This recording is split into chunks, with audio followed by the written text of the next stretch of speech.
আসসালামু আলাইকুম, আমি দেওয়ান স্বপন আপনাদেরকে ওয়েলকাম করছি নতুন আরও একটা ভিডিওতে। তো রিলস কিভাবে ভাইরাল করবেন, রিলস ভাইরাল করার ট্রিক কিন্তু ফেসবুক আপনাকে নিজেই শিখিয়ে দেয়। এখানে দেখতে পাচ্ছেন আমি একটা রিলস কিন্তু আপলোড করছি, রিল আপলোড করছি। তো নিচের দিকে এখন আমরা ফেসবুকের টিপসগুলো কীভাবে দেখবো যে আমাদের কী কী করতে হবে ভিউজ বাড়ানোর জন্য। তো এখানে সি ইনসাইটস অ্যান্ড অ্যাডস এই অপশনটার মধ্যে ক্লিক করব, ঠিক আছে। এই অপশনটার মধ্যে ক্লিক করার পর আমরা যদি একটু নিচের দিকে আসি, নিচের দিকে আসার পরে এইখানে দেখতে পাচ্ছেন টিপস ফর বেটার পারফরমেন্স, তার পাশেই সি অল নামে একটা বাটন দেখতে পাচ্ছি। আমরা বাটনের মধ্যে ক্লিক করব।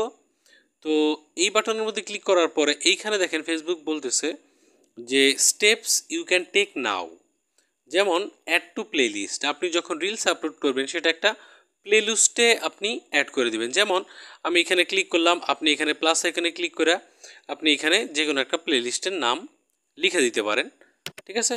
নাম লেখা সেটা এখানে সেভ বাটনে ক্লিক করে সেভ করতে পারেন।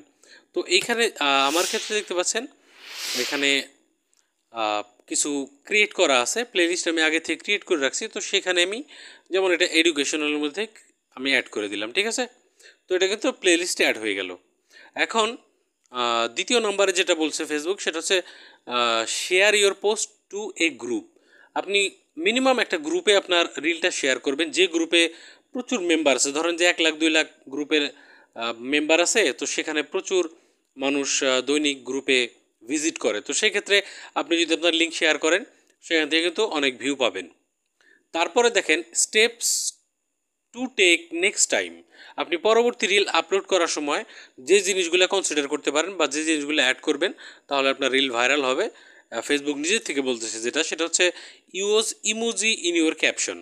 মানে এই যে আমি যে ক্যাপশনটা লিখছি, তো এইখানে আমি এক ইমোজি অ্যাড করার জন্য বলতেছে আপনি যে টাইপের ভিডিও আপলোড করতেছেন আপনার টাইটেল অনুযায়ী সেই টাইপের একটা ইমোজি এখানে অ্যাড করে দিবেন।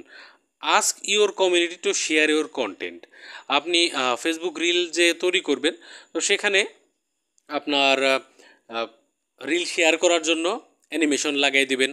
তারপরে আপনার ফেসবুক পেজ অথবা প্রোফাইল ফলো করার জন্য অ্যানিমেশন লাগাই দিবেন যাতে ভিউয়াররা আগ্রহী হয়। তারপরে এখানে grow your following with your content. আপনার কন্টেন্ট দিয়ে যেটা বললাম ফলোয়িং ইমো অ্যানিমেশন লাগাবেন, তাহলে আপনার কি হবে, আপনার ফলোয়ার বাড়বে। নিচের দিকে আসেন, এখানে দেখেন decrease the length of your reel. আপনার রিল যেটা সেটা কি করতে বলতেছে যে আমার রিলটা 90 সেকেন্ডের উপরে, প্রায় 3 মিনিট। তো এখানে বলতেছে যে আপনি যদি রিল আপলোড করেন তাহলে বেস্ট হয় যদি আপনি 15 থেকে 90 সেকেন্ডের একটা রিল আপলোড করেন। ছোটো রাখা যায় রিল 15 থেকে 90 সেকেন্ডের মধ্যে। তারপরে বলতেছে add closed caption to your reel. And এটাকে সংক্ষেপে সিসি বলে। সিসিটা হচ্ছে যেমন আমি বাংলা ভাষায় ভিডিও তৈরি করতেছি, বিদেশি যদি কেউ অন্য দেশের কেউ যদি ভিডিও দেখে তাহলে যাতে নিচ দিয়ে ইংরেজি সাবটাইটেল থাকে এটা অটোমেটিক আপনি অন করে দেবেন, তাহলে আপনার আরও মানে বাইরের দেশের লোকজনও আপনার ভিডিও রিল দেখবে। তারপরে এখানে হ্যাশট্যাগ অ্যাড করার জন্য বলতেছে আপনি যে রিলেটেড ভিডিও আপলোড করতেছেন ওই রিলেটেড ট্রেন্ডিং যে হ্যাশট্যাগুলো আছে সেইগুলো কিন্তু আপনি এখানে অ্যাড করে দিতে পারেন, তাহলে কিন্তু আপনার রিল ভাইরাল হবে। এটা ফেসবুক নিজের থেকে বলতেছে।